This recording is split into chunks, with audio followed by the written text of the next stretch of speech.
Muchísimas gracias, amigos televidentes, por mantener la sintonía con Matinal. Ahora les presentamos nuestro siguiente invitado. Se trata del ingeniero Rafael Salazar, quien es administrador general de la empresa de generación hidroeléctrica dominicana, más conocida como EGEIT. Le damos la bienvenida. ¿Cómo estás? Buenos días a este gran equipo. Ingeniero, ¿qué tal? Bienvenido, ingeniero. Gente de trabajo que sabe. Mira, precisamente tu participación aquí llega con un problema de generación, supongo yo, por la sequía, por la falta de agua, y las empresas hidroeléctricas se manejan con electricidad. ¿Cómo se está manejando la institución con esta sequía? Sí, es un momento que pasa siempre. Esta época es una época que el agua se pone media escasa. Realmente marzo es el mes que menos llueve en el país históricamente. Y desde noviembre hay una baja en la producción de lluvia en el país. Y lo que se está haciendo, lo que manda la ley y el reglamento, que es hacer una racionalización del agua. Agua potable, irrigación y después energía. Y energía, sí, exactamente. Eso baja un poco la energía a través hídrica. ¿Qué porcentaje está introduciendo la hídrica? Actualmente andan un 7 un 8, actualmente 7, sí. que por lo regular es un 15 más de o la menos. matriz, no, sube a veces al 10. Después que entró Catalina, que impactó Es decir, la media se ha variado. Bajó el promedio, aunque producimos más, bajó el promedio del impacto en la matriz A energética 10, nacional. pero con la sequía ha bajado a 7. A 7, más o menos. exactamente. Los embalses están bajitos de las presas. Están en una, vamos a decir, un poco bajo. Todavía, o sea, no hay una crisis así fuerte. Sí hay que manejar el agua con el cuidado debido para evitar que se pierda agua, evitar que haya inconvenientes mayores. Ingeniero, la presa de Dos Bocas, en Guayubín, donde se fue el muro o el recontén los otros días, ¿cómo va ese proyecto? Están trabajando a tiempo completo, 24 horas. Eso usted va a la hora que cualquier hora del día y están trabajando, porque hay diferentes turnos. Están en plena producción. Ya se comienzan los trabajos del muro de la presa, que era lo que se fue el ataguía, Sí, que es un muro provisional que se hace. Ya eso se reconstruyó. Y actualmente ¿Para qué fecha estaríamos pensando en esa presa? Eso es el año que viene, que se Para el termina. año que Se viene. termina más o menos, estimamos que abril, mayo del año que Y viene. en términos energéticos, ¿cuáles son las expectativas de aporte? El impacto no es tan alto, No es tan apenas 2 megas. Son buenos, 2 megas son buenos, pero no es tan alto. La mayor importancia de esa presa es el control de las inundaciones. Porque cuando En se el Bajo juntan- Yaque, ahí sí, cuando se en juntan el Guayubín, Yaque y el Guayubín crecido, Castañuelas. hacen un daño tremendo. Ahora, Además, ¿Cuál de los proyectos que están actualmente en desarrollo tendrían un mayor impacto desde el punto de vista de la generación? bueno, la placeta es el de mayor impacto. Ese nosotros estamos esperando el banderazo para Ese es el Santiago, ese de Santiago. ¿Y ese Santiago. aportaría cuántos megas? 202 megas. 200. En las dos fases. Tiene una fase que está lista y aprobada, que es la inicial, y otra que está completándose los estudios. Pero ese está empezando ahora. ¿Qué tiempo tomaría? Esa no está comenzando. Estamos listos para comenzar. Ah, ok, o sea que estamos todavía- esperando el banderazo. O para reiniciar, porque esa se inició ¿Quién da el banderazo ahí? ahí el Poder Ejecutivo. Nos tiene que dar la Pero, señal de sí. pero ¿lo da por la inversión o lo da porque se necesitan los estudios y las cosas que faltan? No, nos pidieron unas validaciones a través del Ministerio. Sí, porque hubo una de Planificación. serie de cuestionamientos de la zona, de las personas de la zona sobre esa presa. Sí, E incluso sobre la de Guayubín también, que incluso se dijo que estaba colocándose como en el sitio inadecuado. Todas esas cosas siempre hay cuestionamientos. se han superado. Sí, siempre hay cuestionamientos. Eso es normal en una obra de desarrollo. Lo que pasa es que siempre los cuestionamientos se fundamentan, las decisiones se fundamentan en estudios. Claro. Y a veces los cuestionamientos es de la cabeza. Esa simplemente. placeta, por ejemplo, ¿de qué inversión estamos hablando? De La que- placeta estamos hablando de 800 millones de dólares. 800 millones de dólares. La placeta, sí. ¿Y cómo se piensa hacer? ¿Con algún financiamiento o con fondos del presupuesto? La idea es iniciar nosotros, con los fondos de nosotros, y entonces en la marcha poder integrar inversionistas que se cobren con la producción de energía. O sea que bajo cualquier modalidad, hay diferentes modalidades. Una especie de APP. Alianza público-privada. Puede ser a través de ese mecanismo o cualquier otro. Porque la ventaja que tienen las presas, y en este caso las hidroeléctricas, es que se pagan solas. La producción de energía paga lo que es la construcción de la presa. Por ejemplo, Valdesia, después que se construyó, se ha pagado, ha producido solamente en energía más de 20 veces lo que costó. Ahora, ¿por qué Balaguer encontraba el camino de hacer las presas sin coger cuarto prestado y el gobierno democrático le da tanto trabajo hacer una presa? Hay que decir que ese gobierno priorizó la construcción de presas. Aquí hace falta, ahora mismo hay un plan de agua. Hizo 31 de las 35 que tenemos. Sí, entonces, ahora mismo hay un plan de agua que tiene... El pacto. El plan de agua tiene, el pacto por el agua tiene, que se va a firmar en los próximos días, tiene la proyección de aquí al 2035 de las presas que deben construirse. Pero debe seguirse, no importa el gobierno. EGI, en ese pacto sobre el agua y que tiene que ver con la construcción de hidroeléctricas, pero que también manejan agua, ¿dónde quedaría? O como un organismo fundamental en lo que significa la construcción, junto también con el INDRI, que hacemos sinergia en este trabajo, junto también con la CAS, INAPA, y entonces nosotros nos toca el desarrollo y la construcción de varias de esas presas. Pero si mal no recuerdo, de los números que están incluidos en el pacto, hay una serie de proporciones que se espera que sean participación del sector privado a nivel de la inversión y que es mucho mayor que incluso la que se espera que venga del sector público. ¿Es eso ejecutable en la práctica? Por ejemplo, al día de hoy, ¿qué nivel de inversión privada tenemos en empresas del país? Actualmente muy bajito, prácticamente cero, actualmente, pero sería realista pensar entonces que haya un incremento en la proporción tan grande del sector privado cuando no hay una experiencia real de participación del sector privado hasta el momento. Sí, porque, por ejemplo, nosotros recibimos muchos inversionistas que quieren invertir en lo que es el desarrollo de presas. Presas de hidro. Porque saben, bajo los mecanismos de ellos, cobrarse con el desarrollo, con el pago de la energía.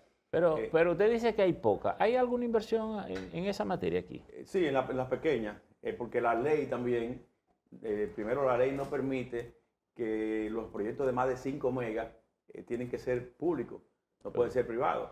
Entonces, por el control de las aguas. Exactamente, por el control de las aguas. Pero ¿qué pasa? Puede estar la inversión y el bien ser público, que es lo que se está buscando. Exacto. Y que se cobre bajo los mecanismos de... Tener como un sistema de bolsa. Exacto. Bueno, porque entonces esos casos a los que usted se refiere son seguros de los que se han ido instalando como parte de la ley de incentivo de energías renovables. De lo que deben instalarse en términos de hidro, porque en otras energías, en la eólica, en la solar, claro, ahí no hay problema, la ley permite. Ahí es privada. Sí, lo que pasa es que el agua es un bien público. De hecho, otro proceso que viene en lo adelante es la ley de agua, que también ha estado trabajándose. Y una de las cosas fundamentales es que el agua tiene que mantenerse como un bien público. Entonces, son de los conceptos principales que hay que discutir en ese proceso. ¿Por qué se va a depositar un nuevo borrador si ya tenemos casi 3 décadas dándole vueltas al proyecto anterior? La importancia de todo esto es consensuar con los actores del momento. Quizá el borrador que había hay sectores de los que están ahora que tienen que opinar. Y yo me imagino que en 3 décadas hasta el color del agua cambia. Pero es importantísima esa ley. La ley de agua es fundamental para el país y tiene que trabajarse, tiene que discutirse, tiene que consensuarse, hay que escuchar la opinión de todos los sectores. Hay intereses encontrados, que todo eso es importante. Especialmente en el sector público. Sí, pero el país necesita. En el público se alinea más fácil. ¿Usted cree? Sí, porque en el público una decisión del Poder Ejecutivo alinea. ¿Está funcionando la mesa del agua? Muy bien, todos los martes. Bien. Eso es fundamental porque hace que se cohesione. Mire una cosa, usted ha dicho, sectores. Decía usted a Laura que el proyecto de mayor potencial de generación energética sería el de la Placeta, que está en la mira, esperando el banderazo del presidente. ¿Cuáles otras presas el gobierno tiene identificadas como potenciales para generar energía significativa. ¿Y en cuáles zonas? Porque, por ejemplo, yo sé que está la de Haití Bonito, sí, en la frontera, que a propósito de que estamos desarrollando a Pedernales, pudiera ser un tema. Se habla de la Romana también ahí en esa zona. Yo sé que en esa presa hay un tema también binacional, porque tendríamos también que ponernos de acuerdo con Haití en algunos aspectos, sobre todo en materia del agua, porque parte de esa agua entra al territorio haitiano. ¿Cuál otra presa importante tiene el país en mira? Esa misma, Haití Bonito, es una presa importante que de hecho del lado de Haití hay una presa cerca. O sea, eso no es tan difícil porque sería solamente, vamos a decir, acordar el manejo. Y eso ya el Poder Ejecutivo y Cancillería lo harían. Esa estamos terminando los estudios ahora en el mes de abril terminan esos estudios. ¿En qué punto quedaría esa presa exactamente, más o menos? En el lado de Elías Piña, en la parte de... Por la zona de Elías Piña. Exactamente, la parte de nosotros. Así que sería fácil meter energía a Pedernales desde ahí. Bueno, habría que incluir la línea que transmita, que no está. Esa parte exacto, sería, pero quedas más o menos próximo a... Sí, la zona la impactaría y como se está cerrando el anillo energético, usted está en ese trabajo de completar ese anillo energético y la zona de Pedernales ahora mismo es una zona estratégica. ¿Pudiera esa presa darle además agua a Pedernales, a esa zona? Pudiera, pero todo depende del manejo, de los costos, la distancia, la altura. ¿Cuáles son detalles Y a propósito de ese tema, ¿cuáles son las soluciones de agua que se tienen previstas para Pedernales? Hay varias y ya de hecho INAPA tiene los estudios y está trabajando esa solución, porque es una zona que necesita ya en lo inmediato tener una buena producción de agua porque va a una zona de alto impacto turístico. Pero entonces, ¿cuál sería la fuente primaria?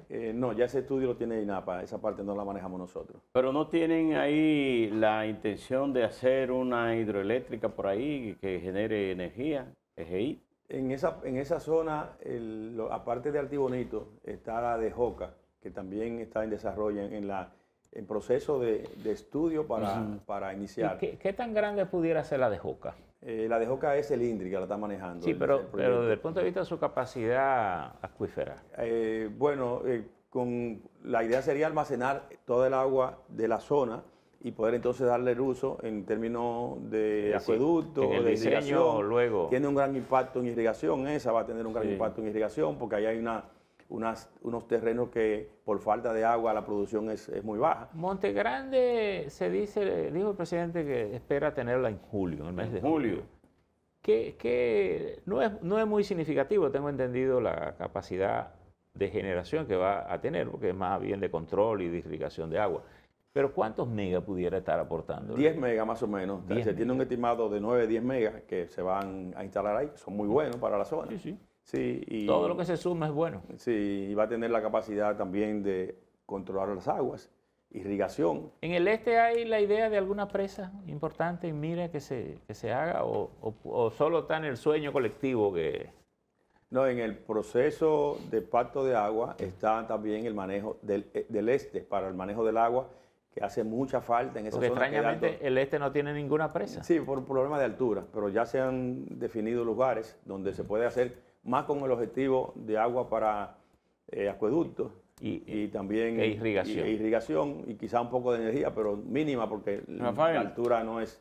Yo quiero irme a la parte política, porque en San Cristóbal el Partido Revolucionario Moderno fue aliado a la Fuerza del Pueblo, porque el actual senador es de la Fuerza del Pueblo. En el caso del partido oficial, veo que también un movimiento que apareció donde Aníbal García Duvergé se alió al Partido de la Liberación Dominicana. ¿Qué va a pasar en San Cristóbal con el partido oficial? ¿Quién será el senador? Tú aspiras a senador, supongo, o quién está encabezando. Háblame, ¿qué va a pasar a nivel político en San Cristóbal? Bueno, están un acto de brujería. Vamos a ver. Están saliendo los diferentes aspirantes de los diferentes partidos. Eso es importante para que puedan haber opciones, ¿verdad? Ahora mismo el PRM es la principal fuerza y allá tenemos a Gustavo Lara, el diputado que está aspirando. Tenemos también a Otoniel Tejeda que está aspirando. Gustavo, el hijo. A Benimet, el hijo, sí. El hijo. Tenemos, bueno, que es del Ahmed, Benimet también, que me dijo que va a salir a que, aspirar forma, también. que se alió o por lo menos fue nombrado por el presidente en un cargo. Sí, sí. Sí, Meses está nombrado. Sí, Sí. que era de reformista, ahora está con el PRM. Sí, y así también los demás partidos también están. Es una ventaja, o sea, nosotros tenemos en las encuestas de San Cristóbal, dicen que el PRM está en una excelente posición. Lógicamente eso es el momento, hay que ver cómo se desarrolla. Hay más o menos un empate técnico Hay que ver si llueve en el momento oportuno. Exactamente. Pero Hay de un acuerdo a como empate tú estás técnico. hablando siempre en tercera persona, Sí. o sea que tú no tienes aspiraciones políticas No, allá no, en San no, Cristóbal. nosotros aspiramos a que se mantenga el presidente, que se mantenga el PRM en el gobierno. Allá aspiramos que haya un buen candidato a senador.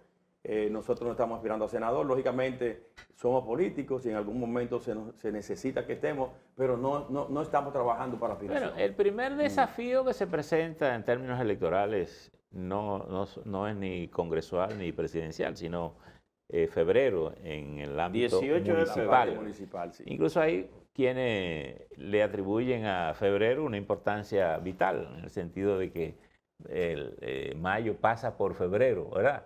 Sí. ¿Qué es lo que el partido piensa hacer? Ustedes tienen el alcalde en San José Cristóbal, Montaz. por ejemplo, José Sí, Montaz. sí, allá tenemos buenos aspirantes también a la parte de la sindicatura. Dentro del propio partido. Sí, hay una primaria interna que se define en el 1 de octubre y hay un reglamento que es con el padrón cerrado.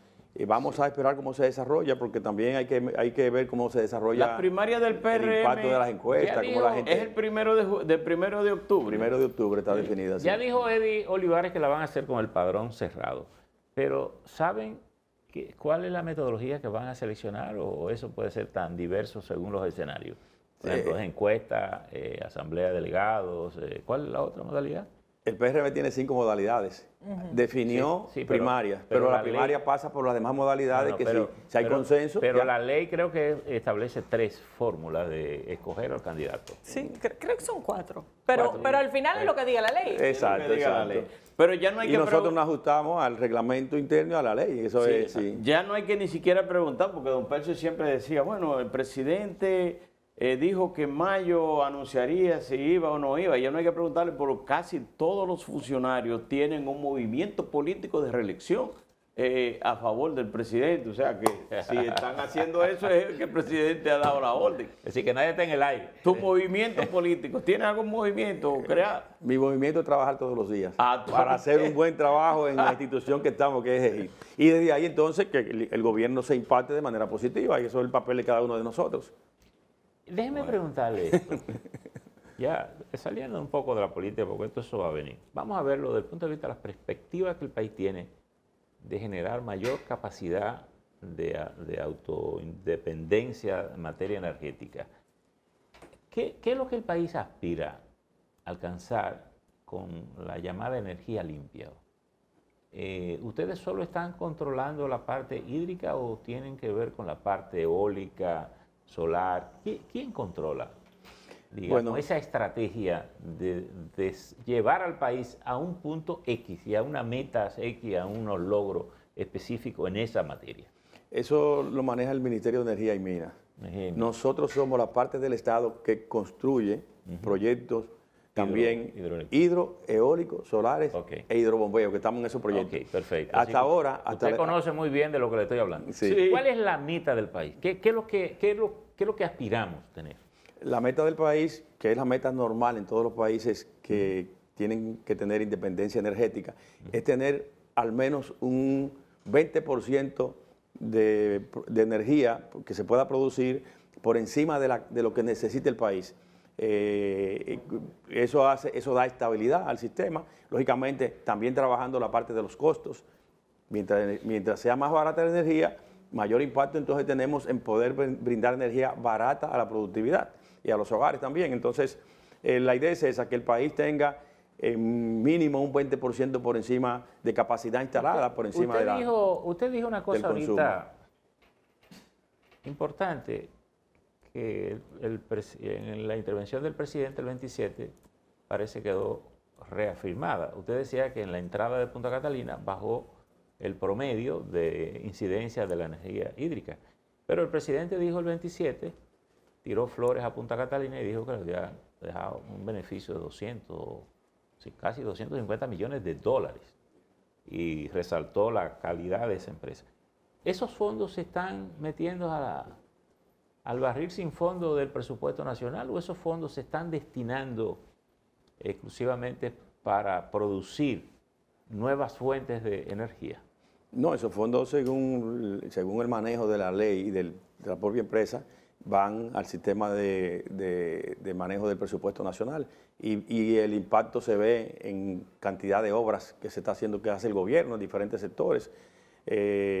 Cada provincia tiene una cantidad de obras que se supone que es porque tenemos la capacidad, primero, de manejar los recursos peso a peso, de manera, vamos a decir, con austeridad y con mucho cuidado, y segundo, de poder hacerlo en las obras que la gente necesita, que los pueblos necesitan. Pero vamos a decir que sí, y hay siempre necesidad de muchas obras, pero ¿no sería más efectivo si estamos generando con carbón un beneficio de esa magnitud, ir destinando ese dinero a inversión para producir energía solar, energía eólica, e irnos desprendiendo del carbón también, por dos factores, por los costos y por la contaminación? Sí, de hecho el gobierno lo que es el Pacto del Agua tiene estimado de acá al 2035 invertir 8.500 millones de dólares en la producción, en la generación de presas, en desarrollar presas. ¿Fondos públicos? Fondos públicos y también, o sea, fondos, vamos a decir fondos.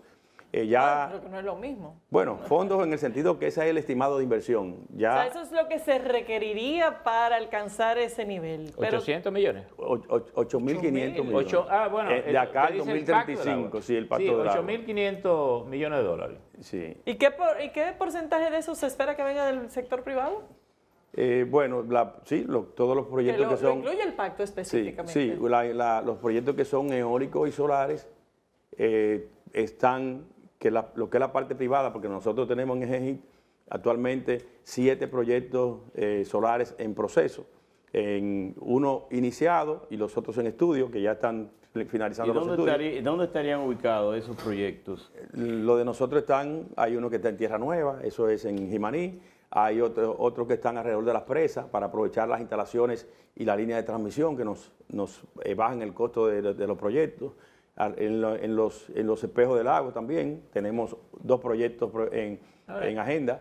Eso en la parte solar. En eólica también tenemos proyectos relacionados, a veces combinados, como el de Jimaní, que va solar y eólico. ¿Y cuándo vamos, desde el gobierno, gobierno tras gobierno, pero cuándo vamos a mirar hacia el este en construcción de presas, en construcción de estas energía eólica también, sí, en el este del país? Ya el ojo está puesto en el este, porque hay una propuesta de presa o de embalse para lo que es energía, agua para consumo humano, y se está trabajando en ese tema. ¿Cuál de los ríos se estarían considerando? Hay varios, pero ese proyecto lo tiene combinado INAPA. Creo que el río, ¿cómo se llama el de la Romana que está? El Chabón. El Chabón. Sí, hay uno de los proyectos que impacta en Chabón, sí. Ingeniero, 8.500 millones de pesos. De dólares. Perdón, de dólares. No es una expectativa exagerada. Son mucho dinero del gobierno, porque, por ejemplo, cuando comenzó el proyecto de Punta Catalina, se pensó que era una alianza público-privada, es decir, sectores privados interesados en aliarse con el gobierno. Sin embargo, por las razones múltiples que surgieron, no apareció ni un chele del sector privado. Es decir, y finalmente el gobierno tuvo del presupuesto que financiar Punta Catalina, porque después vino el escándalo de Odebrecht, se suspendió el financiamiento de Brasil, se suspendió el financiamiento de la Unión Europea, el Exim Bank de Estados Unidos dejó de financiar plantas de carbón y por tanto el Estado corrió con la inversión. 1.915 millones creo que era lo de Punta Catalina, ¿verdad? Más o menos. Pero del sector privado no apareció ni un 5. Bueno, el momento del país ayuda. Actualmente el país está en una ola de inversiones, de gente que quiere invertir y gente que está invirtiendo en República Dominicana, por el manejo económico que se está teniendo. Eso ayuda muchísimo y pienso que para ese tipo de inversión será fácil conseguir los capitales que puedan venir y hacerlo sin que el Estado tenga que aportar y que no sea como una carga económica para el Estado, sino que los mismos proyectos se paguen ellos solos. Es parte del momento económico que tiene el país. Salazar, muchísimas gracias. Gracias a ustedes. Gracias a ustedes. Señores, despedimos al ingeniero Rafael Salazar, administrador general de la empresa de generación hidroeléctrica dominicana EGEGIP. Gracias por haber estado con nosotros. Gracias a ustedes también por la sintonía. Llegamos al final. Nos vemos mañana.